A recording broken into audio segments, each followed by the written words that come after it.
Madam President, Trustee Weaver. I make a motion to add an action item to waive attorney-client privilege for the opinion letter that we received just this afternoon from Miller Johnson in relation to Mr. Russo investigating a campaign ad and Title IX process. As I had requested at the last meeting, could you please pass that motion down? Madam President, we just got this email right before this meeting started, so I apologize that that was not able to be done. Had we got this illegal opinion, which was in the cabinet notes we'd be receiving a while ago. So again, that does not change. I'm making a motion that we waive attorney-client privilege. Well, we'll wait. If you could just write it down and then hand it down to me. We'll be ready in a second for that. Waive attorney-client privilege for the legal opinion the board received on 10/21/24 from Miller Johnson regarding a campaign video and how our Title IX policy was changed. All right, is there support for that? I second. That was Trustee Lakui. Any discussion? Trustee Weaver? So I am making this motion because there's been emails to the board, to Mr. Russo, to members of our building staff regarding some concerns around Title IX. There's conflicting information being received going out from our district, from Mr. Russo himself.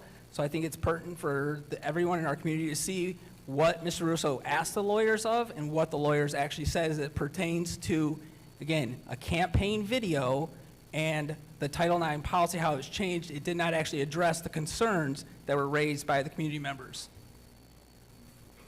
Okay. Anyone else wish to speak? Trustee Blake? So as an attorney, I can tell you that attorney-client privilege is one of the most bedrock principles of an attorney-client relationship. It's not something that you waive without a very compelling reason, and I have not heard a compelling reason, so I would not be voting for this. Okay. Anyone else? Trustee Lakui? I would support this motion. I read through this opinion letter. We know that this is a matter of great public interest. This is a public school district. So a lot of the things that you would consider when you're talking about private companies are a little bit different with us because this is the community's school district.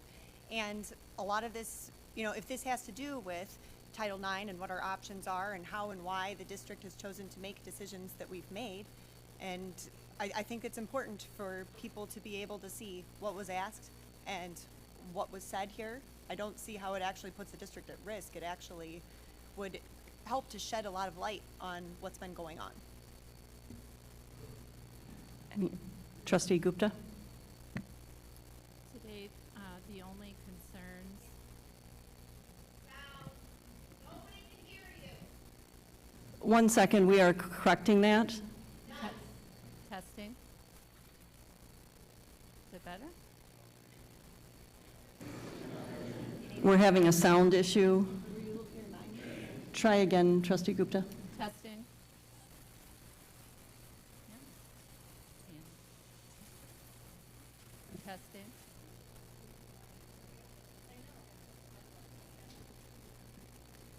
To date, we don't have a ton of concerns about this issue flooding into the districts other than from a couple of board members who put up a video. I would just say that we need to stick to the actual motion and why we would approve it or not approve it at this point. So I'll just, again, I understand appointee Blake doesn't feel it compelling being transparent with our community around this isn't a compelling argument. I also would highlight district spending on legal resources is definitely something that has raised concerns as we've seen a dramatic increase. So again, from a transparency standpoint, I think it's well within the purview of the board to, after reading this memo, to see that it is nothing but a justification that it is related to a campaign video and how we actually made decisions to change our policy. We should be willing to be forthcoming with our district and our community about that. Again, Miller Johnson is our policy company, so part of this could be seen as them considering policy work, which would say, are they abusing attorney-client privilege by putting this under that umbrella?